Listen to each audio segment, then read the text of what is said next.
সকল মায়া ত্যাগ করে না ফেরার দেশে পাড়ি জমান ঢাকাই সিনেমার জনপ্রিয় নায়ক ইলিয়াস কাঞ্চন ব্রেন টিউমারের চিকিৎসার মাঝেই তিনি ফিরেছেন। সবাইকেই যেতে হবে একদিন। চলচ্চিত্র শিল্পের জন্য একটা বিরাট ক্ষতি।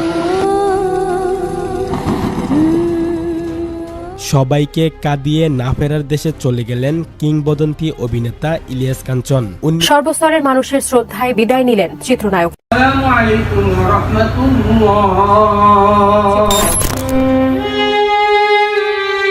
আমি অবাক হয়ে গেছি, তো 5 দিন আগে কথা বলে শক্ত এবং টনটনে কথা।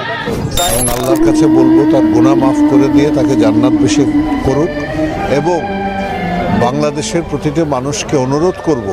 এদিকে বাংলাদেশি সোনালী দিনের কিংবদন্তি অভিনেতা ইলিয়াস কাঞ্চনের মৃত্যু ঘিরে ব্যাপক আলোচনার জন্ম দিয়েছে বিভিন্ন প্ল্যাটফর্মে। কিন্তু এই কিংবদন্তি অভিনেতা কি বাংলাদেশের জনপ্রিয় চিত্রনায়ক ইলিয়াস কাঞ্চন মারা গেছেন এমন খবরে হইচই পড়েছে সামাজিক যোগাযোগ মাধ্যম। আমাকে ক্ষমা করে দেবেন সবাই। আসলে যখনই কোন বাংলাদেশের জনপ্রিয় কিংবদন্তি অভিনেতা ইলিয়াস কাঞ্চন আর নেই। হ্যাঁ দর্শক, তিনি আর বাংলাদেশের মাটিতে নেই। এই কিংবদন্তি অভিনেতা ইলিয়াস কাঞ্চন তিনি ব্রেন টিউমারে আক্রান্ত হয়ে চিকিৎসার জন্য পাড়ি জমিয়েছে লন্ডনে। সম্প্রতি ধারণা করা যাচ্ছে তার শরীরের যে অবস্থা, ইলিয়াস কাঞ্চন আর নেই। হ্যাঁ দর্শক, তিনি আর বাংলাদেশের মাটিতে নেই। এই কিংবদন্তি অভিনেতা ইলিয়াস কাঞ্চন তিনি ব্রেন টিউমারে আক্রান্ত হয়ে চিকিৎসার জন্য পাড়ি জমিয়েছে লন্ডনে। সম্প্রতি ধারণা করা যাচ্ছে তার শরীরের যে অবস্থা তা আসলেই কষ্টদায়ক। যে কোনো সময়ে বড় কোনো দুর্ঘটনার আশঙ্কা রয়েছে বলে ধারণা করা যাচ্ছে। ইলিয়াস কাঞ্চনের এই রোগ বেশ কিছুদিন ধরে বাসা বেঁধেছিল, যদিও তিনি এই বিষয়ে কাউকে বলেননি। কিন্তু তার এই বড় ধরনের রোগের কথা শুনে এবার সিনেমা পাড়ায় নেমেছে শোকের ছায়া। এই বিষয়ে অভিনেতা মিশা সওদাগর কি বলেন, চলেন তা আগে শুনে আসা যাক। দুঃখজনক, বেদনাদায়ক, কারণ শহীদ ইলিয়াস কাঞ্চন ভাইয়ের সাথে এত কাজ, এবং আমরা উত্তরাবাসী, ভাইয়ের বাসা পের হয়ে আমার বাসা, আমি 12 ভাইয়ের 7 নম্বর। তো মানে হাজি মানুষ, ভাবে আমিও হজ করেছি, তো তাকে অনেক সম্মান শ্রদ্ধা করি। আমাকে কিছুদিন আগে, প্রায় 10 দিন আগের মতো, আমি রোজিনাপ আমাকে ফোন করে বলেছিল যে মিশা ভাই, আপনি জানেন যে কাঞ্চন ভাই শুরুতে এরকম, কি বলেন আপনি? আর এই বিষয় নিয়ে মনটা খুব খারাপ। আমি প্রথমেই সবার কাছে, দেশবাসীর কাছে ওনার জন্য দোয়া চাইছি, উনি যেন সুস্থ হয়ে আমাদের মাঝে ফিরে আসতে পারে। কাঞ্চন ভাই আমাদের অনেক আগে ফিল্মে এসছে। আমি যখন ফিল্মে এসছি 93 সনে, তখন উনি সুপার তুঙ্গে। এর আগে যে ভিডিওগুলো করেছে সবাই বলল যে আপনি এত চেতে কথা বলেন কেন। এই কিংবদন্তি অভিনেতার জীবনে অনেক ব্যবসা সফল সিনেমা উপহার দিয়েছিলেন এই অভিনেতা। তার মধ্যে অন্যতম ব্যবসা সফল সিনেমা হল বেদের মেয়ে জ্যোৎস্না। অভিনেতা ইলিয়াস কাঞ্চনের এই দুঃসময়ে পাশে নেই অনেক তারকারা। কথায় আছেন, টাকা থাকলে মানুষ চেনা যায়, আর টাকা না থাকলে ঘরের বউকেও চেনা যায়। এই অভিনেতার এই দুঃসময়ে তার পরিবার থেকে দেশবাসীর কাছে দোয়া চেয়েছেন যেন আল্লাহ তাকে তাড়াতাড়ি সুস্থ করে দেয়, এই দেশের মাটিতে আবারও দেশের মানুষের সাথে মিলেমিশে কাজ করতে পারে, এমনটি জানিয়েছেন তার পরিবার। অভিনেতা ইলিয়াস কাঞ্চন তিনি একজন শুধু অভিনেতা নয়, তিনি ছিলেন বাংলাদেশের মাটিতে নিরাপদ সড়ক চাই আন্দোলনের মেন মাস্টার মাইন্ড ছিলেন। অভিনেতার পাশাপাশি তিনি ছিলেন একজন রাজনীতিবিদ। আমজনতার দল নামে তার একটি দল রয়েছে। গেল কিছুদিন আগে সেই দলের আত্মপ্রকাশ করে তিনি হঠাৎ করেই উধাও হয়ে যান রাজনীতির মাঠ থেকে। পরে তার পরিবারের সাথে যোগাযোগ করলে তারা বলেন তিনি গুরুতর অসুস্থ, তাই গত 6 মাস ধরে লন্ডনে চিকিৎসাধীন অবস্থায় রয়েছে এই অভিনেতা। যতই দিন যাচ্ছে ততই তার ব্রেইন টিউমারটি বড় হতে চলেছে। যখন এরকম একটা নিউজ এলো যে ওর সঙ্গে আমার প্রেম চলতেছে, বিশ্বাস করবেন এরপরে ওরে দেখলে পরে ও এদিক দিয়ে গেলে আমি ওদিক দিয়ে যেতাম। এই অভিনেতার জন্য দেশবাসীর কাছে দোয়া প্রার্থী হয়েছেন ইলিয়াস কাঞ্চনের বড় ছেলে মিরাজুল মহিন জয়। টিউমারটা নাকি আপনার একেবারে ব্রেনের এমন একটা জায়গায় যে পুরোটা যদি ওপেন করতে যায় তার প্রবলেম হবে।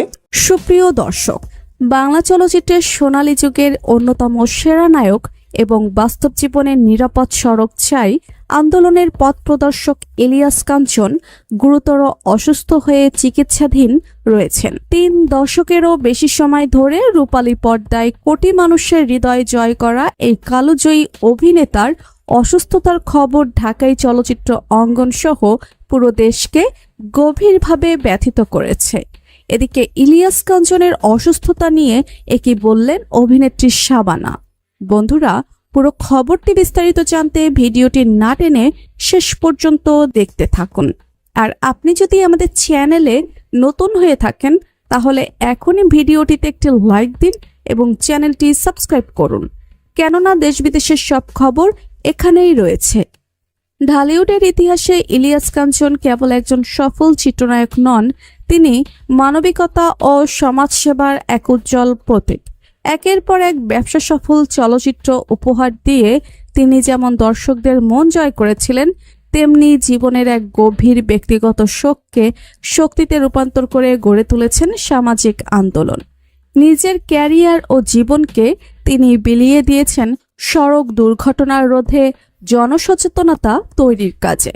দীর্ঘদিন ধরে জটিল শারীরিক অসুস্থতার সঙ্গে লড়াই করা এই গুণী অভিনেতার শারীরিক অবস্থার অবনতি ও হাসপাতালে ভর্তির খবরে চলচ্চিত্র প্রাঙ্গণ জুড়ে এক বিষাদময় আবহ সৃষ্টি হয়। ইলিয়াস কাঞ্চনের অসুস্থতার সংবাদে গভীরভাবে ব্যথিত হয়েছেন তার অসংখ্য কালজয়ী চলচ্চিত্রের সহশিল্পী, ঢাকাই সিনেমার কিংবদন্তি অভিনেত্রী শাবানা। ৮০ ও ৯০-এর দশকে এই জুটির অনেক জনপ্রিয় সিনেমা দর্শকেরা আজও ভালোবাসার সঙ্গে স্মরণ করেন। প্রিয় সহকর্মীর শারীরিক অবস্থার কথা শুনে স্মৃতিকাতর ও আবেগাপ্লুত কণ্ঠে শাবানা জানান, ইলিয়াস কাঞ্চন শুধু একজন দুর্দান্ত অভিনেতাই নন, তিনি বিরল ব্যক্তিত্বের অধিকারী, একজন অত্যন্ত ভালো মনের মানুষ। পর্দার ভেতরে কাঞ্চন যেমন নিজের কাজের মাধ্যমে রূপালী পর্দা উজ্জ্বল করেছেন, তেমনি পর্দার বাইরেও মানবিক কাজে নিজেকে সঁপে দিয়েছেন। শাবানা আরও ব্যক্ত করেন যে চলচ্চিত্র অঙ্গনের গুণী সহকর্মীদের এভাবে অসুস্থ হয়ে পড়তে দেখা অত্যন্ত বেদনাদায়ক। তিনি অত্যন্ত ব্যাকুল কণ্ঠে প্রিয় কাঞ্চনের দ্রুত রোগ মুক্তি ও আরোগ্য কামনা করেন এবং তার পূর্ণ সুস্থতার জন্য দেশবাসীর কাছে দোয়ার আহ্বান জানান। শাবানার এই চিরন্তন ও আন্তরিক বার্তা মূলত দেশের কোটি কোটি ভক্তের অনুভূতিরই প্রতিধ্বনি। চলচ্চিত্র অঙ্গনের সহকর্মী থেকে শুরু করে সাধারণ মানুষ সবাই আজ ইলিয়াস কাঞ্চনের দ্রুত আরোগ্য কামনায় একতাবদ্ধ। তিনি সারা জীবন মানুষের জীবনের সুরক্ষায় নিজের সময় ও শ্রম সঁপে দিয়েছেন। আজ তার এই কঠিন সময়ে পুরো দেশ তার পাশে রয়েছে। বাংলা চলচ্চিত্রের এই গুণী মানুষটি যেন দ্রুত সুস্থ হয়ে আবার স্বাভাবিক জীবনে ফিরে আসতে পারেন, এখন দেশবাসীর একটাই প্রার্থনা।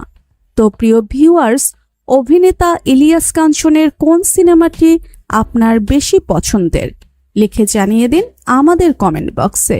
ভিডিওটি ভালো লাগলে একটি লাইক। ঢাকাই সিনেমার অন্যতম জনপ্রিয় নায়ক ইলিয়াস কাঞ্চন একসময় দেশের সিনেমা জগতের বাদশা ছিলেন তিনি। তার অভিনীত বেদের মেয়ে জ্যোৎস্না এখনও সর্বকালের সেরা সিনেমা হয়ে আছে। একই সঙ্গে রোমান্টিক, অ্যাকশন, কমেডিয়ান থেকে শুরু করে পারিবারিক গল্পেও আবির্ভূত হয়েছেন। তবে সোনালী যুগের এই অভিনেতা বর্তমান একদম ভালো নেই, দাঁড়িয়ে আছেন জীবন মৃত্যুর সন্ধিক্ষণে। দীর্ঘ অভিনয় জীবন ও সামাজিক আন্দোলনে সক্রিয় ভূমিকার পর এখন তার সময় কাটছে হাসপাতালের বেডে। ব্রেন টিউমারে আক্রান্ত ইলিয়াস কাঞ্চনের মুখ বেঁকে গেছে, ভেঙে গেছে শরীর, তাকে দেখে চেনাই যায় না। গত বছর থেকে যুক্তরাজ্যের লন্ডনে চিকিৎসা নিচ্ছেন তিনি। সেখানে মেয়ের বাসায় অবস্থান করে চিকিৎসকদের নিবিড় তত্ত্বাবধানে রয়েছেন তিনি। গত বছরের আগস্টে লন্ডনের একটি হাসপাতালে তার মস্তিষ্কে অস্ত্রোপচার করা হয়। অস্ত্রোপচারের মাধ্যমে টিউমারের একটি বড় অংশ অপসারণ করা সম্ভব হলেও জটিলতার ঝুঁকির কারণে পুরো টিউমার সরানো যায়নি। পরবর্তীতে বিভিন্ন পরীক্ষা নিরীক্ষার পর চিকিৎসকরা জানান তিনি ব্রেন ক্যান্সারে আক্রান্ত। এরপর থেকে তার চিকিৎসা ও পর্যবেক্ষণ চলমান রয়েছে। তবে তার শারীরিক অবস্থা মোটেই ভালো না। নায়কের জীবন মরণ এখন একমাত্র আল্লাহর হাতে। পরিবার ও শুভাকাঙ্ক্ষীরা তার সুস্থতার জন্য প্রার্থনা করে যাচ্ছেন। গত বছরে নায়কের অস্ত্রোপচারের শেষে শুরু হয় দীর্ঘ চিকিৎসা যাত্রা। প্রথম ধাপে টানা ৩ মাস কেমোথেরাপি নেওয়ার পাশাপাশি বর্তমানে চলছে দ্বিতীয় ধাপের ওরাল থেরাপি। পরিবার ঘনিষ্ঠ সূত্র জানিয়েছে সপ্তাহে 5 দিন করে 12 সপ্তাহের চিকিৎসায় এর মধ্যে প্রায় 60টি কেমোথেরাপি নিতে হয়েছে এই অভিনেতাকে। এরপর তিনি মাসের প্রথম ধাপের ওরাল থেরাপি শেষ করে তিনি এখন দ্বিতীয় ধাপের আরও 3 মাসের ওরাল থেরাপি নিচ্ছেন। লন্ডনের মতো স্থানে থেকে এত ব্যয়বহুল চিকিৎসা করতে ইতোমধ্যে বিশাল অঙ্কের অর্থ খরচ হয়ে গেছে। লন্ডনে সাধারণত একটি কেমোর জন্য খরচ হয় 2 থেকে 7,000 ইউরো। সে অর্থে ইতোমধ্যে ইলিয়াস কাঞ্চন প্রায় 5 কোটি টাকা চিকিৎসার জন্য খরচ করে ফেলেছেন। সামনে আরও অনেক অর্থের প্রয়োজন। ভবিষ্যতে কিভাবে এত বিশাল অর্থের যোগান হবে তা জানে না ইলিয়াস কাঞ্চনের পরিবার। তবে সবচেয়ে আসল কথা হচ্ছে, এত দীর্ঘ চিকিৎসার পরও ইলিয়াস কাঞ্চনের শারীরিক অবস্থার আশানুরূপ উন্নতি হয়নি বলে জানিয়েছেন নিরাপদ সড়ক আন্দোলনের ভাইস চেয়ারম্যান লিটন এরশাদ। সম্প্রতি তিনি বলেন, ইলিয়াস কাঞ্চন ভাইয়ের শারীরিক অবস্থা মোটামুটি আগের মতো খারাপ অবস্থাতে রয়েছে, উন্নতিও নেই। বর্তমানে যে থেরাপি চলছে তা আগামী 30 জুলাই পর্যন্ত চলবে। এরপর চিকিৎসকেরা তার শারীরিক অবস্থা কি তা নতুন করে জানাবেন এবং পরবর্তী করণীয় কি তা জানাবেন। চিকিৎসকের বরাতে লিটন এরশাদ জানালেন, অস্ত্রোপচারের পর ক্যান্সার যে স্থানে ছিল এখনও সেখানে রয়েছে, যদিও তা শরীরের অন্য কোথাও ছড়িয়ে পড়েনি। এটিকে ইতিবাচক দিক হিসেবে দেখছেন চিকিৎসকেরা। তাদের আশা, দ্বিতীয় ধাপের ওরাল থেরাপি শেষ হলে শারীরিক অবস্থার কিছু উন্নতি দেখা যেতে পারে। তবে পুরোপুরি সুস্থ হয়ে স্বাভাবিক জীবনে ফিরতে পারবেন না বলেই মনে করছেন ডাক্তাররা। মানে যতদিন বেঁচে থাকবেন ততদিন এভাবে চিকিৎসার উপরেই থাকতে হবে। উল্লেখ্য, শিক্ষা জীবনে ইলিয়াস কাঞ্চন 1975 সালে কবি নজরুল সরকারি কলেজ থেকে এইচএসসি ও ঢাকা বিশ্ববিদ্যালয় থেকে স্নাতক ও স্নাতকোত্তর শেষ করেন। কৈশোর থেকেই অভিনয়ের প্রতি দুর্বলতা ছিল। কয়েকটি নাট্য সংগঠনের সঙ্গে যুক্ত ছিলেন। সুভাষ দত্তের বসুন্ধরা সিনেমা দিয়ে 1977 সালে সিনেমায় আবির্ভাব ঘটে ইলিয়াস কাঞ্চনের। সময়ের সঙ্গে সঙ্গে তিনি নিজেকে সিনেমার কিংবদন্তির পথে নিয়ে এসেছেন। প্রায় 5 দশকের ক্যারিয়ারে কাঞ্চন 350টিরও বেশি সিনেমায় অভিনয় করেছেন। তার মধ্যে বেশিরভাগই ব্যবসা সফল হয়েছে। 1989 সালে মুক্তি পাওয়া তার অভিনীত বেদের মেয়ে জ্যোৎস্নার ব্যবসায়িক সাফল্য এখনও ঢাকায় সিনেমায় রূপকথা হয়ে আছে। শুধু নায়ক নন, ইলিয়াস কাঞ্চন প্রযোজক হিসেবেও সফল। অভিনয়ের পাশাপাশি দীর্ঘদিন ধরে সামাজিক আন্দোলনের সঙ্গে জড়িত ইলিয়াস কাঞ্চন। নিরাপদ সড়ক চাই আন্দোলনের প্রতিষ্ঠাতা চেয়ারম্যান তিনি। কাজের স্বীকৃতিস্বরূপ একাধিকবার জাতীয় চলচ্চিত্র পুরস্কার পেয়েছেন ইলিয়াস কাঞ্চন। আর সমাজসেবায় অবদানের জন্য বাংলাদেশ সরকার 2017 সালে তাকে 21 পদকে ভূষিত করে। আসুন আমরা ইলিয়াস কাঞ্চন। জীবন নিয়তির কি নির্মম পরিহাস। যে মানুষটি পর্দার সামনে দাঁড়ালে একসময় লাখো দর্শকের হৃদয় স্পন্দন বেড়ে যেত, যার সিনেমা দেখার জন্য সিনেমা হলগুলোতে মানুষের ঢল নামতো, মাইলের পর মাইল লাইন ধরে মানুষ টিকিট কাটতো, আর যে মানুষটির এক হুঙ্কারে রাজপথ কেঁপে উঠত, সেই দাপুটে নায়ক আজ হাসপাতালের বিছানায় একেবারে নিশ্চুপ। দেশের অন্যতম প্রখ্যাত অভিনেতা এবং নিরাপদ সড়ক আন্দোলনের অকুতোভয় বীর ইলিয়াস কাঞ্চনের বর্তমান শারীরিক অবস্থা দেখে পুরো দেশ আজ রীতিমতো স্তব্ধ। সোশ্যাল মিডিয়ায় ছড়িয়ে পড়া তার একটি ছোট্ট ভিডিও ক্লিপ দেখে হাউমাউ করে কাঁদছে পুরো জাতি। সবচেয়ে হৃদয় বিদারক খবর হলো, এই কিংবদন্তি অভিনেতা নাকি এখন নিজের কাছের মানুষদেরও ঠিকমতো চিনতে পারছেন না। চোখের সামনে বাবার এই করুণ ও অসহায় পরিণতি দেখে নিজেকে আর ধরে রাখতে পারেননি তার আদরের মেয়ে। হাউমাউ করে কেঁদে প্রকাশ্যে দেশবাসীর কাছে বাবার জন্য এমন এক আরতি জানিয়েছেন, যা শুনলে আপনারও চোখের পানি বাঁধ মানবে না। কি হয়েছে সবার প্রিয় এই নায়কের? কেন তার আজ এই পরিণতি? চলুন আজকের এই অত্যন্ত আবেগঘন ও এক্সক্লুসিভ প্রতিবেদনে পুরো বিষয়টি একেবারে বিস্তারিত জেনে আসি। দর্শক, জীবন আসলেই বড় অদ্ভুত এবং সময়ে বড়ই নিষ্ঠুর। যে মানুষটি তার স্ত্রীর মর্মান্তিক মৃত্যুর পর এদেশের লাখো মানুষের জীবন বাঁচাতে নিরাপদ সড়ক চাই আন্দোলন নিয়ে দিন-রাত এক করে রাজপথে লড়েছেন, নিজের ক্যারিয়ারের সোনালী সময়গুলোকে বিসর্জন দিয়ে সাধারণ মানুষের পাশে দাঁড়িয়েছেন, সেই মানুষটি আজ নিজেই জীবন মৃত্যুর সন্ধিক্ষণে দাঁড়িয়ে এক অসম লড়াই চালিয়ে যাচ্ছেন। একটু পেছনে ফিরে তাকালে আমরা দেখতে পাই, গত কয়েক দশকের ক্যারিয়ারে অসংখ্য কালজয়ী ও জনপ্রিয় সিনেমা উপহার দিয়েছেন তিনি। বেদের মেয়ে জ্যোৎস্নার মতো সিনেমা দিয়ে যিনি বাংলাদেশের চলচ্চিত্রের ইতিহাসে আয়ের সব রেকর্ড ভেঙে চুরমার করে দিয়েছিলেন, যার অভিনয় দেখে দর্শক কখনো হেসেছে, কখনো কেঁদেছে, সেই মানুষটি শুধু জাতীয় চলচ্চিত্র পুরস্কারই জেতেননি, বরং জয় করে নিয়েছেন কোটি কোটি মানুষের হৃদয়। 90-এর দশকে তিনি ছিলেন ঢাকাই সিনেমার একচ্ছত্র অধিপতি, কিন্তু পর্দার বাইরে তার সেই নিঃস্বার্থ সামাজিক কর্মকাণ্ড তাকে নিয়ে গেছে এক অনন্য উচ্চতায়। 1993 সালে স্ত্রী জাহানারা কাঞ্চনকে মর্মান্তিক এক সড়ক দুর্ঘটনায় হারানোর পর তিনি চাইলে পারতেন নিজেকে গুটিয়ে নিতে, কিন্তু না, তিনি নিজের জীবনের সবটুকু ব্যক্তিগত শোককে এক বিশাল শক্তিতে পরিণত করে রাজপথে নেমেছিলেন সাধারণ মানুষের প্রাণ বাঁচাতে। বছরের পর বছর রোদ বৃষ্টি উপেক্ষা করে তিনি ছুটে বেরিয়েছেন টেকনাফ থেকে তেতুলিয়া। পরিবহন সিন্ডিকেটের রক্তচক্ষু, বাধা বিপত্তি আর নানা হুমকি ধামকে উপেক্ষা করে তিনি সাধারণ মানুষের নিরাপদ জীবনের গ্যারান্টির চাইতে রাস্তায় রাস্তায় গলা ফাটিয়েছেন। আজ সেই মানুষটির এই নিশ্চুপ থাকা, এই অসহায় নীরবতা পুরো জাতিকে কাঁদাচ্ছে। উন্নত চিকিৎসার আশায় আজ প্রায় 15 মাস ধরে সুদূর যুক্তরাজ্যের লন্ডনে মেয়ের বাসায় অবস্থান করছেন এই গুণী অভিনেতা। বিদেশের মাটিতে এই দীর্ঘ সময় ধরে একটি পরিবার কতটা মানসিক যন্ত্রণার মধ্য দিয়ে যাচ্ছে তা ভাষায় প্রকাশ করা কঠিন। 2023 সালের 26 এপ্রিল এই দিনটি ছিল তার পরিবারের জন্য এক অভিশপ্ত দিন। ব্রেইন টিউমারের মতো এক ভয়াবহ ও নীরব ঘাতক বাসা বাঁধে তার শরীরে। এরপর থেকেই শুরু হয় এক দীর্ঘ, ক্লান্তিকর ও যন্ত্রণাদায়ক চিকিৎসা প্রক্রিয়া। লন্ডনের উন্নত হাসপাতালে নিয়মিত চিকিৎসা ও বেশ কয়েকবার জটিল অস্ত্রোপচার সম্পন্ন হলেও সবার প্রিয় ইলিয়াস কাঞ্চন এখনো পুরোপুরি সুস্থ হয়ে উঠতে পারেননি। বরং দিন যত যাচ্ছে তার শারীরিক অবস্থার ক্রমশ অবনতি হচ্ছে বলেই মনে করছেন ভক্তরা। তার এই নীরব লড়াই যেন পুরো দেশের মানুষের বুকেই এক বিশাল পাথর চেপে বসিয়ে দিয়েছে। এফডিসির আনাচে কানাচে আজ কেবলই দীর্ঘশ্বাস। সহশিল্পীরাও তাদের প্রিয় সহকর্মীর এই পরিণতি দেখে একেবারে বাকরুদ্ধ হয়ে গেছেন। দীর্ঘদিন লোকচক্ষুর আড়ালে থাকার পর সম্প্রতি সোশ্যাল মিডিয়ায় এই কিংবদন্তি অভিনেতার একটি ছোট্ট ভিডিও ছড়িয়ে পড়ে। আর সেই ভিডিওটি দেখেই কোটি কোটি ভক্তের বুকের ভেতরটা রীতিমতো মোচড় দিয়ে উঠেছে। ভিডিওতে ক্যামেরার সামনে দেখা যায় এই দাপুটে অভিনেতাকে, কিন্তু এ যেন এক অচেনা ইলিয়াস কাঞ্চন। বয়সের ভার আর ভয়াবহ রোগের থাবায় তাকে কতটা ক্লান্ত, বিষণ্ণ ও মলিন দেখাচ্ছিল তা নিজের চোখে না দেখলে বিশ্বাস করা কঠিন। যে চোখগুলোতে একসময় অন্যায়ের বিরুদ্ধে প্রতিবাদের আগুন জ্বলত, সেই চোখগুলো আজ বড়ই নিষ্প্রভ এবং একেবারে শূন্য দৃষ্টিতে তাকিয়ে আছে।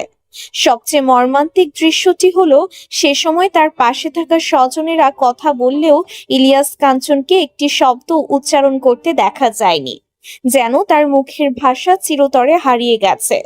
ভিডিওটি অত্যন্ত স্পষ্টভাবে দেখা যায় যে তার মুখের একপাশ কিছুটা বাঁকা হয়ে গেছে। চিকিৎসা বিজ্ঞান অনুযায়ী ব্রেইন টিউমারের অস্ত্রোপচার বা স্নায়বিক কোনো মারাত্মক বৈকল্যের কারণে এমনটা হতে পারে। মস্তিষ্কের এই জটিল রোগ মানুষের স্মৃতি আর স্বাভাবিক নড়াচড়াকে কিভাবে কেড়ে নেয় তার এক নির্মম উদাহরণ হয়ে উঠেছেন তিনি। অনেকে ধারণা করছেন তিনি হয়তো মারাত্মক কোনো স্ট্রোকের শিকার হয়েছেন। তবে কেবল ওই ভিডিও দেখে তার কথা বলতে না পারার আসল কারণ বা বর্তমান অবস্থার শতভাগ ক্লিনিক্যাল বিশ্লেষণ করা সম্ভব না হলেও তার এই করুণ চেহারা ভক্তদের হৃদয়ে রীতিমতো রক্তক্ষরণ ঘটিয়েছে। সোশ্যাল মিডিয়ায় ওই ভিডিওর নিচে হাজার হাজার মানুষ কান্নায় ভেঙে পড়ে কমেন্ট করছেন। কেউ বলছেন, আল্লাহ আমাদের প্রিয় নায়ককে এই কষ্ট থেকে মুক্তি দাও। আবার কেউ বলছেন, যে মানুষটা অন্যের জীবন বাঁচাতে সারা জীবন রাস্তায় কাটিয়েছে, আজ তার এই অবস্থা কেন? আর ঠিক এই চরম হৃদয় বিদারক মুহূর্তে বাবার এই নিথর ও নির্বাক অবস্থা দেখে কান্নায় ভেঙে পড়েছেন তার মেয়ে। সবচেয়ে কষ্টের বিষয় হলো স্মৃতিভ্রম বা স্নায়বিক দুর্বলতার কারণে তিনি নাকি এখন কাউকে আগের মতো ঠিক মতো চিনতে পারছেন না। নিজের জন্মদাতা পিতা যখন নিজের সন্তানকে চিনতে পারে না, তখন একজন সন্তানের বুকের ভেতরটা কেমন ভেঙে চুরমার হয়ে যায় তা কেবল সেই সন্তানই অনুভব করতে পারে। হাউমাউ করে কেঁদে তিনি দেশবাসীর কাছে কাতর কণ্ঠে অনুরোধ জানিয়েছেন, আপনারা আমার বাবার জন্য দোয়া করবেন। আজ যেন পুরো বাংলাদেশের সময় এসেছে এই মহান মানুষটির পাশে দাঁড়ানোর, অন্তত দোয়ার মাধ্যমে। দর্শক, ইলিয়াস কাঞ্চনের এই মর্মান্তিক অবস্থা এবং তার মেয়ের এই হৃদয় বিতারক আর্তনাদ নিয়ে আপনাদের কি অনুভূতি? আপনাদের কি মনে পড়ে তার সেই কালজয়ী সিনেমাগুলোর কথা, কিংবা নিরাপদ সড়কের দাবিতে তার সেই তেজোদ্দীপ্ত স্লোগানের কথা? আসুন আমরা সবাই মিলে এই মহান মানুষটির দ্রুত সুস্থতার জন্য মন থেকে আল্লাহর কাছে দোয়া করি। আপনাদের আবেগ, স্মৃতি ও দোয়া অবশ্যই নিচে কমেন্ট বক্সে লিখে জানান। ইলিয়াস কাঞ্চন। সো একজন নায়করাজ শুধু বলার জন্য তিনি বলেননি। আমরা পাঠ্যে কিংবা নানা রকম জীবনে বা নানা রকম ফ্যান্টাসিতে আমরা সুপার হিরোর কথা শুনি, দেখি, কিন্তু বাস্তবে কিন্তু ধরা দেয় এভাবেই আমাদের নায়করা, যারা পর্দায় বা পর্দার বাইরে এভাবে আসেন। গত এক সপ্তাহ ধরে আমরা সাধারণত রাতাটা শুরু করার আগে এক সপ্তাহ নির্যাস পড়ি। তো গত এক সপ্তাহ ধরে মূলত আমাদের নানানভাবে সোশ্যাল মিডিয়া বলি, তারকাদের কথা বলি, বা বিভিন্ন গুণী সমাজ, সুশীল সমাজ, কিংবা বিভিন্ন সমস্ত শিক্ষক থেকে শুরু করে আপামর জনগোষ্ঠী যেই আলোচনাটা হয়েছিল, অবাক করার মতো যেই উদ্যোগটি, যেই সাহসের নাম, তার নাম ইলিয়াস কাঞ্চন। আজকে আমরা ভেরি অনার্ড টোটাল জাগো এফএম ফ্যামিলি যে আমরা তাকে অতিথি হিসেবে পেয়েছি। ওয়েলকাম টু মাই শো কাঞ্চন ভাই। অনেক ধন্যবাদ এত সুন্দর করে গুছিয়ে বলার জন্য, এবং ধন্যবাদ জানাচ্ছি যারা আজকে জাগো এখন 94.4 থেকে যারা আমাদের এই অনুষ্ঠান শুনছেন, তাদের সকলকে আমার অন্তঃস্থল থেকে পরিবার সহ আমার সকল আপনজন সহ আমার শুভেচ্ছা আপনাদের জন্য রইল। কাঞ্চন ভাই, এই যে এত সাহস সঞ্চয় করেন কিভাবে? এটা খুব অনেকের প্রশ্ন। আমরা যখন ক্যাম্পেইন করেছি, সাহসের নামটা কি, মানে একটু শুনতে চাই যে এত সাহস কি আপনার পারিবারিক সূত্রে, বাবার সূত্রে, এটা কোত্থেকে আসলো? আমরা একটু ব্যক্তি ইলিয়াস কাঞ্চনকে অনেকক্ষণ পড়তে চাই আজকে একটু। সাহসটা আসলে আমার সৃষ্টিকর্তার প্রতি অগাধ বিশ্বাস, ভালোবাসা, এবং আমার ফিলিংস, মানে সবসময় মনে হয় যেন সৃষ্টিকর্তা আমাকে কোনো না কোনোভাবে আমার উপরে তার রহমত বসাচ্ছেন। সবসময় উনি আমার কাছে মনে হয় যেন ওনার মানে অবজারভেশন আমার উপরে আছে, এটি আমি ফিল করি। আমি জানি যে গত কয়েকদিন বিভিন্ন রকম টকশোতে নানান রকম আপডেটস, তর্কে বা আলোচনায় অনেক কথা বলেছেন। তারপরও আজকে শ্রোতা দর্শকদের যদি লাস্ট আপডেটটা আজকে একটু ছোট করে বলেন যে অগ্রগতির এই আলোচনা বা এই আন্দোলনের অগ্রগতি বা সর্বশেষ অবস্থানটা কোথায় আছে? আমরা এই আন্দোলনের সর্বশেষ অবস্থান যেটি আজকেও আমাদের সড়ক এবং সেতু মন্ত্রী ওবায়দুল কাদের আজকেও বলেছেন যে আইনটি বাস্তবায়ন হতে হবে। আইনে যদি বাস্তবায়ন করতে গিয়ে যদি কোনো অসঙ্গতি থাকে, তাহলে সেটা পরবর্তী সময় সংসদে পাঠানো হবে, সংসদ সেটা বিবেচনা করবে। কারণ ওনারা কেউ করতে পারবেন না এই কাজটা, কারণ মহান সংসদ থেকে মানে সংসদ সদস্যদের মাধ্যমে এটি প্রথমে যাচাই বাছাই হয়েছে, সেখানে পাশ হয়েছে, মহান রাষ্ট্রপতি এখানে সই করেছেন, এবং আমি বলবো যে শ্রদ্ধেয় আমাদের প্রধানমন্ত্রী ডিক্লারেশন দিয়েছেন আইনটি বাস্তবায়ন করার জন্য। এই যে এত শ্রদ্ধার জায়গাগুলো, সেই জায়গায় আমি তো মনে করি যে যদি বাংলাদেশকে কেউ ভালোবাসে, বাংলাদেশের মানুষকে কেউ যদি ভালোবাসে, সত্যিকার অর্থে সড়ক দুর্ঘটনা কেউ যদি রোধ করতে মনে প্রাণে যদি কামনা করে, তাহলে অবশ্যই এই আইনটি এতগুলো সম্মানের জায়গা থেকে পেরিয়ে এসে আজকে এটি বাস্তবায়নের জায়গায় এসেছে, সেখানে এটি বাস্তবায়ন হওয়ার জন্য সকলের আন্তরিকতা থাকা উচিত। একদম একদম, সবাই সারা বাংলাদেশ আছে আপনার সাথে। এবং আমি বলেছি যে ব্যক্তি ইলিয়াস কাঞ্চনের পোর্ট্রে করার চেষ্টা করব আজকে। এবং বুঝতে পারছেন যে ডিয়ার লিসনার্স, চলছে রাতারডা brought you by comfy comforter. আর জানাতে চাই সবাইকে, বিশ্বমানের বাহারি ডিজাইনের কমফি কমফোর্টার এই শীতে আপনাকে দিবে চরম উষ্ণতা, আর আপনি পাবেন আরামদায়ক ঘুমের পূর্ণ নিশ্চয়তা। দেশ জুড়ে পাওয়া যাচ্ছে রিগেল, এম্পেরিয়াম, বেস্ট বাই অথবা .com, স্বপ্ন দারাজ, ডেইলি শপিং, আগুরা সহ সকল রিটেল পয়েন্টে কমফি কমফোর্টার শীত কাটুক উষ্ণতায়। কাঞ্চন ভাই, ভাবি ছবিটার সামনে দাঁড়িয়ে কি বলেন? আজকে কি বলেছেন? আমিও জীবিত থাকা অবস্থাও আমি বলতাম, আমি বলেছি, আমি প্রথম তাকে বলেছিলাম একদিন একটা কথা, সেটি ছিল এরকম যে আমার যদি মেয়ে না হতো, তাহলে আসলে আমি বুঝতে পারতাম না যে একজন মেয়ে বাবার কাছে কত প্রিয়। এবং আমার মেয়েটি যদি আগে হতো তাহলে ছোটোখাটো যে দোষটিও আমি তোমার সঙ্গে অনেক সময় করে ফেলেছি, আমি হয়তো কোনোদিন করতাম না। কারণ আমার মেয়েটির একটুখানি হাঁচি হলে পরে আমার কাছে, একটুখানি জ্বর হলে পরে আমার কাছে মনে হতো যে আমার মানে কোথায় যেন আমার আঘাত লাগছে। তো তুমিও তো ঠিক তেমনিভাবে কারো না কারো মেয়ে। তো আমি হয়তোবা যদি রাগের বসে হয়তো একটা কথা কখনো বলে ফেলে থাকি, সেটি যদি তোমার বাবা যদি জেনে থাকে, তাহলে তিনিও নিশ্চয়ই এরকমভাবে আঘাতপ্রাপ্ত হয়েছে। আমার রিয়ালাইজেশনটা প্রথম মানে নারী সম্পর্কে আমার এইটি, আমার সন্তান, আমার মেয়ে হওয়ার পরে। তারপর যেটি তাকেও বলেছি, আমি অনেক জায়গায় আমি বলেছি, আমি আমার বন্ধু মহলে বলেছি, ইন্টারভিউতেও বলেছি যে জাহানারা আসলে আমাকে যেভাবে ভালোবাসতো, যেভাবে আমার টেক কেয়ার করতো, এটি শুধু যে স্ত্রী বলবো আমি তা কিন্তু বলা যায় না। কারণ আমি যখন বাইরে শুটিংয়ে চলে যেতাম, আপনি সাধারণ স্বামীও তো ছিলেন না, আমি যখন বাইরে চলে যেতাম, শুটিংয়ে যখন চলে যেতাম, কারণ একাধারে আমি শিল্পী, পাশাপাশি আবার প্রযোজকও, কিন্তু সে আমার অফিস দেখতো কিন্তু। আচ্ছা আচ্ছা। কারণ অফিস তো জানেন, এখানে একটা ছবি রিলিজ হলে এখানে ডেলি টাকা আসার যে বিষয়গুলো, সেগুলো সে দেখতো, সেগুলো সব হ্যাঁ সবই দেখাশোনা করতো। আমি যে ছবিটি দেখতে পেতাম না, পাওয়ার সুযোগ ছিল না, যে আমার ছবি রিলিজ হয়েছে, আমি কি ভুল ত্রুটি করেছি, আমার আগামী দর্শকদের জন্য আমি আমার এই ভুল ত্রুটিগুলো দূর করে কিভাবে আরো সুন্দর অভিনয় করা যেতে পারে, সেই জায়গায় একজন সত্যিকারের সমালোচক সে আমার ছিল। এবং যার জন্য তাকে বলতাম তুমি ছবিটা দেখো, দেখে এসে আমাকে বলি। এবং সে খুঁটিয়ে খুঁটিয়ে পুরো ছবির প্রতিটি অংশ বলতো যে এই জায়গাটা ভালো করেছো, আর এই জায়গাটা আর একটু মানে সচেতন, হ্যাঁ একদম ট্রু। এবং আমি কখনো এই মানে আমার খুব ভালো লাগতো ওর সমালোচনাটা, আমার খুব ভালো লাগতো। তো যার কারণে অন্য কেউ যদি আমাকে কিছু বলছে যে আমি ওইটাকে কিন্তু গুরুত্ব দিতাম না, আমি গুরুত্ব দিতাম ওকে কিন্তু। আর ভালোবাসার যে জায়গাটি, সেটি আমি বলেছি এরকম তাকে, যে ও যেভাবে আমাকে ভালোবাসে, সেই ভালোবাসার প্রতিদানে আমি যদি তাকে ভালো না বাসি, তাহলে মানুষ নাম দেওয়া আমাকে যাবে না, আমি মানুষ হিসাবে আমি পরিগণিত হতে পারবো না। এইভাবে বুঝে নিতে হবে দর্শকদের যে আসলে মানে সে আমাকে কতটা ভালোবাসতো একদম। এবং আমি আরো কিছু জিনিস আছে, যেটা হলো যে এটা আমার স্বপ্ন ছিল। আমি আসলে এই গল্প বই খুব পড়তাম, শরৎচন্দ্রের বইগুলিও পড়তাম।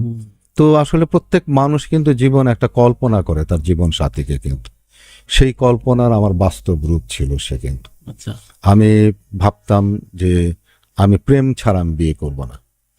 তো হ্যাঁ ভাবনা ছিল। তারপর আমার ভাবনা ছিল আমি কাজে যাব, আমার স্ত্রী আমার সামনে প্রথমে দাঁড়াতে হবে, আমি ঘরে ঢুকবো, আমি অন্য কারো আমি চেহারা আমি দেখবো, আমার স্ত্রীর চেহারা আমি দেখবো, এরকম আমার এই স্বপ্নটা ছিল। এবং স্বপ্নটা তাকে আমি বলেছি, যদিও আমাদের বিয়ের ব্যাপারটি আমাদের দাদির মাধ্যমে অনেক আগে থেকে, ছোটবেলা থেকে ঠিক হয়েছিল, কিন্তু আমরা কেউই কিন্তু কোনোদিন রেসপন্স করি নাই, কিন্তু ও বলে না, আমিও বলি না। তো একদিন আমাদের ভাবি আর কি বললো যে এরকম আপনারা কি জানেন যে আপনাদের মধ্যে এরকম একটা ব্যাপার আছে। তো আমি খুব রাগ করেছিলাম, আমি বললাম যে আমি ছেলে মানুষ, বাইরে যাই, কত মানুষের সঙ্গে আমার দেখা হয়, প্লাস আমি তখন অলরেডি আমি ফিল্মে একটা বসুন্ধরাতে আমি তখন অলরেডি ঢুকে গেছি। তো আমি তো মানে কারোর সঙ্গে এঙ্গেজ হয়ে যেতে পারতাম, সে তো আমাকে কোনোদিন বলেনি, ইঙ্গিতও দেয় নাই, মানে প্রপোজ বা কোনো কিছু হয়নি। তো শেষে ও কিছুই বলেনি, না বলে আমাকে একটা চিঠি লিখলো। সেই চিঠিটার মানে এইরকম ছিল যে আসলে এই ব্যাপারে তো মেয়েদের এগিয়ে যায় না কখনো, ছেলেদেরকে আগাতে হয়, মেয়েদের তো বুক ফাটে তো মুখ ফোটে না, এই শব্দটি ব্যবহার করেছিল। তো আসলে আমি তখন রিয়ালাইজ করেছিলাম, এবং পরবর্তী সময় আমাদের কথাবার্তা থাকার পরেও কিন্তু 2 বছর আমরা প্রেম করেছি।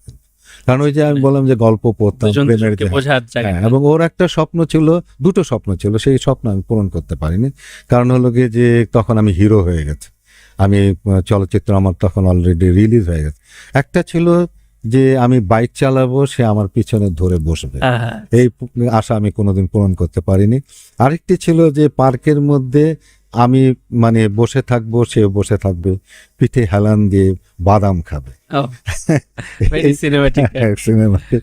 তো এই দুটো অভাব আসলে আমি পূরণ করতে পারিনি, তার চাওয়া দুটি পূরণ করতে পারিনি, কিন্তু এখন মাঝে মধ্যে মনে হয় আর কি। তো আসলে ও মানে প্রতিটা জায়গায় আসলে আমাকে ছায়ার মতো ছিল। আর যেটি বলতাম না যে বাসায় আসলে পরে বেল দিলেও বুঝতে পারতো যে আমি বেল দিয়েছি। এত মানুষ আমার বাসা, প্রডিউসার, ডিরেক্টর আসতো, অনেকে আসতো, কিন্তু আমার বেল শুনে কেন জানি ও বুঝতে পারতো। হ্যাঁ, সে এসে দরজা খুলে দিত।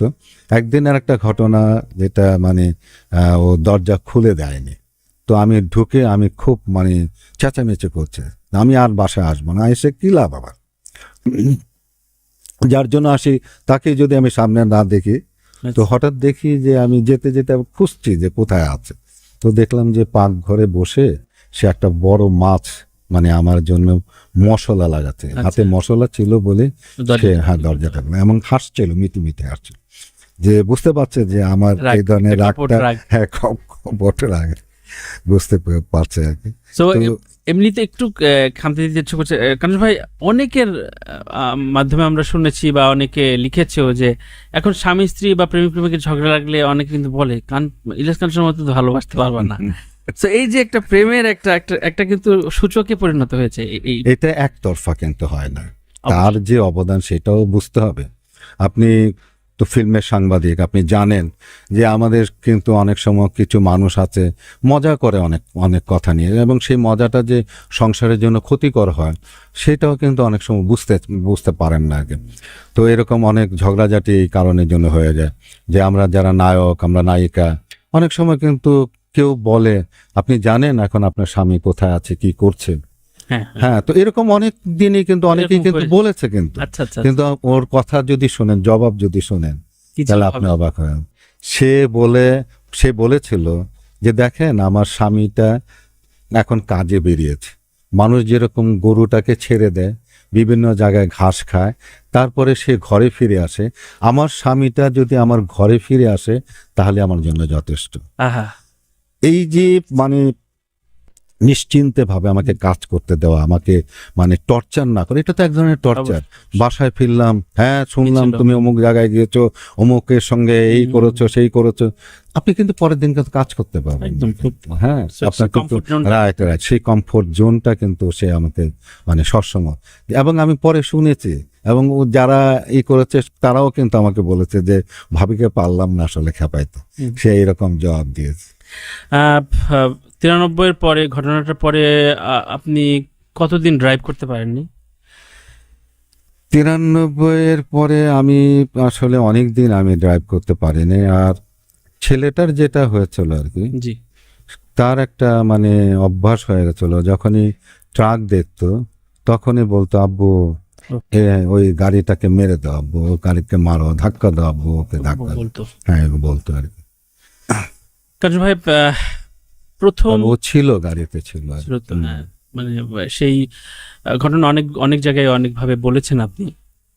তারপর আজকে শ্রোতাদের উদ্দেশ্যে একটু যদি আমি একটু আপনাদের প্রেমের সময় থেকে আপনার সম্পর্ক বা যে আপনি বললেন যে কাজের ব্যাপারে কমফোর্ট দিত, আপনাদের ক্যারিয়ারে তাহলে থাকে না যে কোন ছবিটা নেয়া বা কি স্ক্রিপ্ট আসছে, সেইগুলো সেই প্রিভিয়াস আলোচনাটা কি আপনারা দুজন একসাথে বা ভাবের কোনো ইনপুট থাকে কিনা? হ্যাঁ, থাকতো না। এই যে বললাম না যে কোন জায়গায় করেনি। আমি একদিনের ঘটনা আমি বলি যে একজন মানে ক্যামেরা নিয়ে আমার বাসায় আসলো একটা ইন্টারভিউ করার জন্য। তো আমি মানে অবহেলা করলাম, আমি বললাম যে না দরকার নেই মেকআপ টেকআপ করার, ইন্টারভিউ হয়ে গেছে, ক্যামেরা নিয়ে চলে যাবে। তো আমার যখন দেখলো তখন সাংবাদিককে রিকোয়েস্ট করলো যে ভাই আপনি একটু থাকেন, আমাকে ডাকলো। তুমি এটা কি করলে? তুমি তো সেলিব্রিটি, তুমি তো এটা পারো না করতে, যাও তুমি কাইন্ডলি একটু মেকআপ নিয়ে আবার ইন্টারভিউটা দাও। আবার দিতে হয়েছে। ভেরি কনসিয়াস তো একটা যে এই বিষয়গুলো মানে আমি কি বলবো, সব কোন জায়গায় টাচ করবো, একদম মানে আমরা আবেগাতুর হয়ে যাচ্ছি। একটা কিছু জীবনের দর্শন শুনতেই খুব মূল্যবান কিছু সময় কাটাচ্ছি ইলিয়াস কাঞ্চন ভাইয়ের সাথে। আমাদের আমাদের সুপারহিরো ইলিয়াস কাঞ্চন ভাইয়ের সাথে। কাঞ্চন ভাই, একটা বিষয় একটু খুব জানতে ইচ্ছা করে যে ধরেন সামাজিক সচেতনতা এক জিনিস, সেটা উদ্যোগী হওয়ার এক জিনিস, আবার আন্দোলনের তৈরি হওয়া মানে সেটা একটা সামাজিক আন্দোলনের রূপ নেওয়া। সো এইটা আসলে একদিনে নিশ্চয়ই তো ওই আঘাতটার একটা তো সেটার আছে, কিন্তু এটা একদিনে নিশ্চয়ই রূপ নেয়নি। সো প্রথম আপনার কবে মনে হলো যে এই যে আপনার গাড়ি চালাতে পারছেন না বা আপনার বারবার স্মৃতিটা রিকল হচ্ছে, আজকেও আপনি যখন এর আগের পর্বে বলছিলেন মনে হচ্ছে যেন আপনি গত সপ্তাহের কথাগুলো বলছেন। মানে এটা আমি আনবিলিভেবল আসলে। অনেককে আমি অনেক রকম কথা জিজ্ঞাসা করি, সো এটা ভালোবাসাটাই আসলে খুব প্রকাশ পায়। সো ওইটা কার সাথে পরামর্শ করেছিলেন প্রথম, বা কিভাবে, একটু যদি নিরাপদ সড়ক চায়ের শুরুটা যদি একটু বলতেন আমাদের।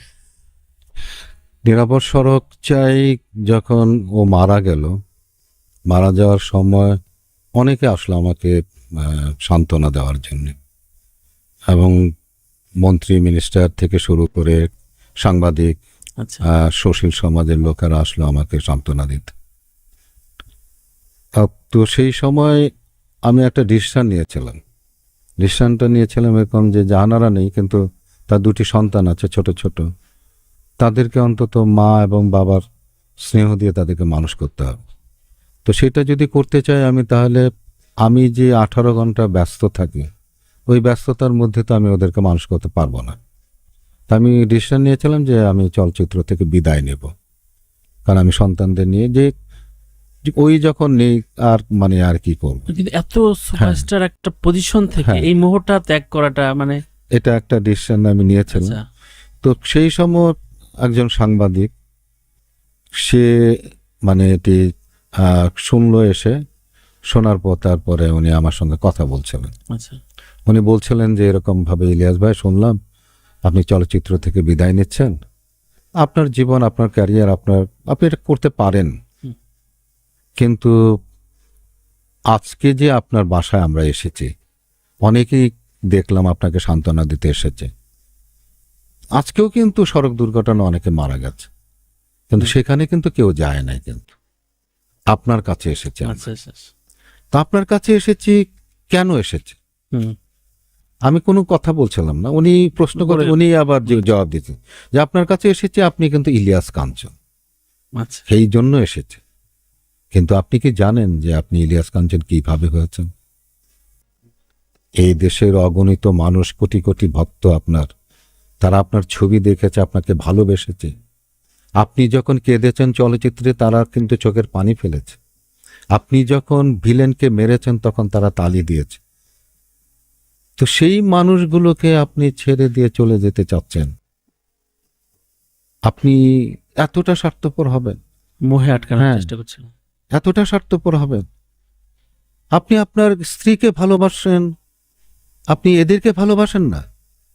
যারা আপনাকে এত ভালোবাসা দিল, দিয়ে আপনাকে ইলিয়াস কাঞ্চন বানালো, তাদেরকে আপনি ভালোবাসেন না? আপনি আপনার স্ত্রীকে বাঁচাতে পারেন না। ইলিয়াস সাহেব, এদেরকে বাঁচান। প্রতিদিন এরা সড়কে মারা যাচ্ছে। এই সড়ক দুর্ঘটনা রোধ করার জন্য কিছু একটা করেন। এই কথা বলে তো উনি চলে গেছেন, কিন্তু আমি 15 দিন এই কথা নিয়ে ভেবেছি। এর মধ্যে আমি দেখেছি যে এই কাজটি করতে গেলে আমার ক্যারিয়ার আসলে মানে থাকবে না, নষ্ট হবে। তারপরে যে অর্থ কামাচ্ছি, সে কামানোর জায়গাটাও থাকবে না।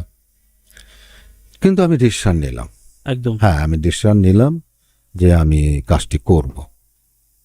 তখন আমি আমার চলচ্চিত্রের সাংবাদিক, আমার ডিরেক্টর, প্রডিউসার, শিল্পী, যারা আমার বন্ধুর কাছের জন, তাদেরকে নিয়ে বসে আমি বললাম যে আমি এটি করতে চাই।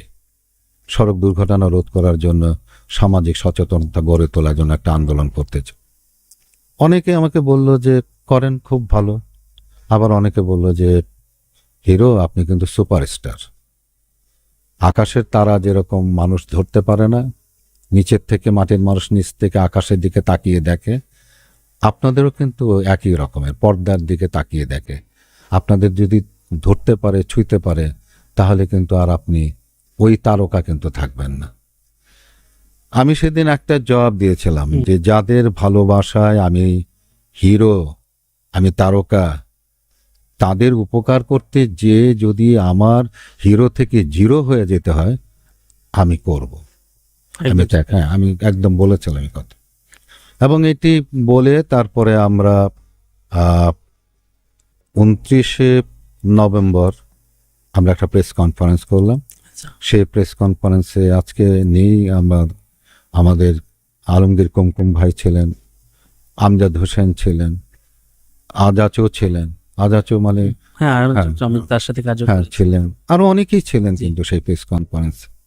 সেই মানুষগুলো কিন্তু আজকে পৃথিবীতে নেই তারা। তো সেখানে প্রথম ডিক্লারেশন দিলাম এবং 1 তারিখ থেকে এফডিসি থেকে আমরা একটা পদযাত্রা দিয়ে শুরু করব এটা বললাম। সেখানে তো লক্ষ মানুষের ভিড় নিয়ে রাস্তায় আমরা নেমে আমরা পদযাত্রা করে প্রেস ক্লাবের সামনে গেলাম এবং সেই দিন আমরা 22 দফা একটা প্রস্তাবনা দিলাম আর কি। দিয়ে কাজটি শুরু হলো, কিন্তু কাজটি এত যে কঠিন ছিল এটা আমার আসলে জানা ছিল না।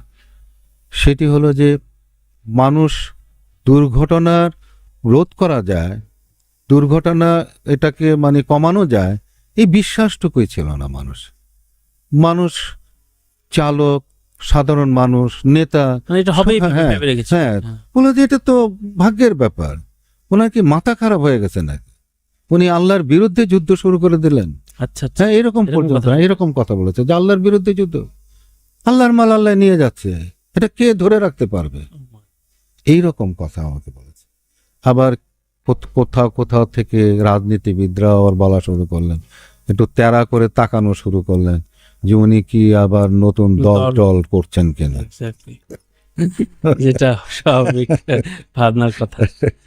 তো যাই হোক, এরকম অনেক কিছু ছিল যে আজকে কিন্তু এখন কিন্তু কেউ আর ওইটুকু কেউ অন্তত বলে না যে দুর্ঘটনা রোধ করা সম্ভব না। দুর্ঘটনা আল্লাহর মাল আল্লাহ নিয়ে যায় এবং দুর্ঘটনা ভাগ্যের ব্যাপার। এই জায়গা থেকে মানে সিকিউরিটির জায়গায় কনসাস হয়েছে। তো আমি কাঞ্চন একটু জানাতে চাই, আপনি একটা ওয়ার্ল্ডের রাজা হিসেবে ছিলেন, ফিল্মেরই না এবং ছবিজেরই না, সেই জায়গা থেকে আপনি একটা নতুন পথে হাঁটা শুরু করলেন। তো সেই জায়গা থেকে যেটা হয় যে দলগতভাবে কিন্তু পুরনো মানুষরাই নিতে চায় বা থাকেন, সেক্ষেত্রে চলচ্চিত্রের সহকর্মীরা কে আপনার সাথে ওই সময় খুব সাপোর্টিভ ছিলেন, বা আপনি কিভাবে ভেবেছিলেন তাদেরকে একেবারে বাইরে রেখে কাজ করবেন নাকি? না, মানে কারা কারা ছিলেন একটু?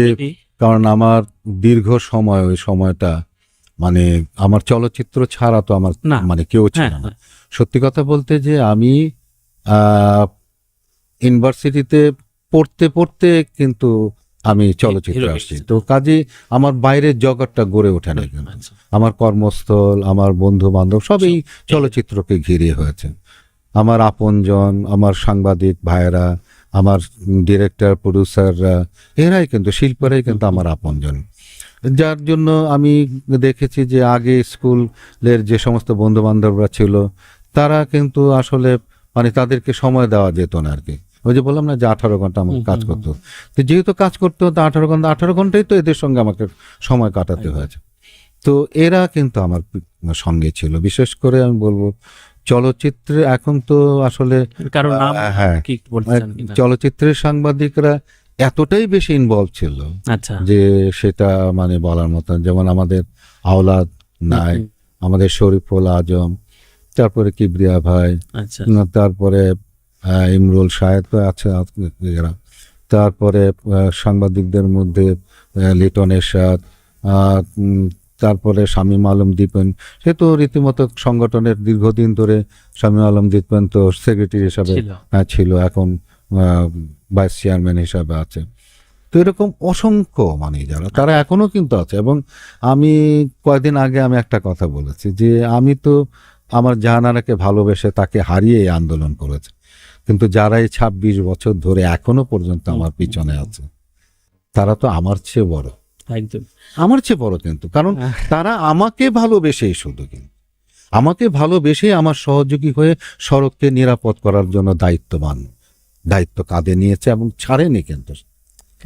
হ্যাঁ, তো এইটা আমি মনে করি আমার রিয়েলাইজেশন এটা, যে ওরা আমার চেয়েও কিন্তু ডেডিকেটেড। কিন্তু আমার তো এখানে একটা মানে হারিয়ে আমার একটা ব্যাপার, কিন্তু ওরা না হারিয়েও কিন্তু এরা এই যে আমার সঙ্গ দিচ্ছে আজকে, মানে অবাক ব্যাপার। আজকে অনেক দিন পর আমরা এই বছর আমরা এই শুধুমাত্র এই 22 অক্টোবর উপলক্ষে যে 1 মাস ব্যাপী যে আমাদের যে কর্মকাণ্ড, আমাদের 122টা শাখার মধ্যে যে কর্মকাণ্ড হয়েছে, এই কর্মকাণ্ডগুলো টাকা পয়সা কিন্তু তাদের নিজেদের পকেট থেকে কিন্তু ব্যয় করেছে, এবং এই জায়গায় যে পরিমাণ সেটা কোটি টাকার উপরে কিন্তু তারা ব্যয় করেছে এই শুধু অক্টোবর মাসে।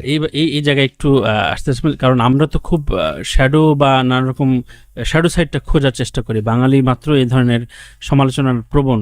তো সেই ক্ষেত্রে কাঞ্চন ভাই, অনেকের আসলে একটা প্রশ্ন, যে অনেকে বলেনও আপনার প্রচুর ভক্ত এসব প্রচুর শেয়ার করছেন, বা একটা সাইডে বলছেন এত টাকার লগ্নি 22 বছর কিভাবে চলছেন, সিনেমা করছেন না। একটু যদি আজকে একটু খোলাসা করেন যে এই ভালোবাসার যে একটা শক্তি আছে, একটু যে আপনার মুখে একটু। আমি প্রথমে বললি না যে আমার কোনো কাজ আটকে থাকে না, সৃষ্টিকর্তা আমার দিকে আসলে তার অবজারভেশন রেখেছেন, এবং আমি বিশ্বাস করি হাদিস কোরআনেও এই জিনিসটি আছে। ভালো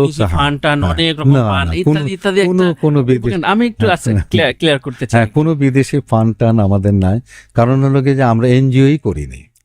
আমরা 2016 সালে আমরা এনজিও করেছি, তাও ডিসেম্বর মাসে আমাদের মানে এনজিওটা রেজিস্ট্রেশন হয়েছে, এবং সেটাও শুনলে পরে মানুষ অবাক হবে। কেন করি নাই এনজিও করি নাই? এর জন্য যে আমরা এনজিও সম্পর্কে আমার বিশেষ করে যে অভিজ্ঞতা আমি দেখেছি, যে মানুষকে ক্ষুদ্র ঋণ দিয়ে যে উচ্চ সুদে তাদেরকে মানে বঞ্চিত করে, এটা আমি কোনোদিনই পছন্দ করি না।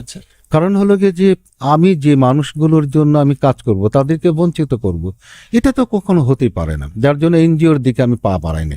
আমার এই 16 সাল পর্যন্ত আমার এই অর্গানাইজেশন শুধুমাত্র সোশ্যাল অর্গানাইজেশন হিসাবে কিন্তু রেজিস্ট্রেশন ভুক্ত ছিল। আমরা 2016 সালে কেন করলাম? আমরা 2016 সালে আমরা করলাম, আমার ছেলেটি যখন ইংল্যান্ড থেকে মানে পড়াশোনা শেষ করে আসলো, তখন আমি তাকে বললাম যে বাবা, তোমার বাইরে কাজ করার দরকার নেই। কারণ হলো যে তুমি যদি বাইরে কাজ করো, কারণ আমার ওই রকম এখন সামর্থ্য নাই যে আমি লোক রেখে আমি ইন্টারন্যাশনালি যোগাযোগ করব, সেখানে মানে লোক রাখবো, সেই সামর্থ্যটা কিন্তু আমার নাই। তো তোমার মা মারা গেছে, তোমার মায়ের জন্য এই আন্দোলনটি শুরু করেছে, আমাদের এত টাকার দরকার নেই, আমরা এই মিলে যদি এটি কাজ করি, তো সে আমার ছেলে এখানে কাজ করে, আমার বৌমা এখানে কাজ করে, সেখানে কাজ করে। তো এই যে এই জায়গাটা তখন ওকে ইন্টারন্যাশনালের দায়িত্বটা দেওয়া হলো আমার জয়কে। তো জয় তখন জাতিসংঘ, তারপর IRF যে ইন্টারন্যাশনাল যে অর্গানাইজেশনগুলো আছে তাদের সঙ্গে মিলে কাজ করার একটা মানে সুযোগ করার চেষ্টা করত। যখনই যেখানে রেজিস্ট্রেশন করতে যায় জাতিসংঘ সহ, তারা এনজিওর রেজিস্ট্রেশন নাম্বার চায় ফর্মের মধ্যে। তো তখন বললো যে আব্বা, তুমি তো আমাকে দায়িত্ব দিচ্ছ, কিন্তু তোমার তো রেজিস্ট্রেশন নাই, এনজিও রেজিস্ট্রেশন নাই, যার জন্য আমি ওদের সঙ্গে মানে টাই করতে পারছি না। কেন? কারণ এনজিও রেজিস্ট্রেশন মাস্ট, এটা দিতে হবে, নাহলে ফর্ম ফিল আপটা পরিপূর্ণ হয় না এবং ওরা অ্যাকসেপ্ট করছে না। তো তখন আমি বললাম যে ঠিক আছে তাহলে করো।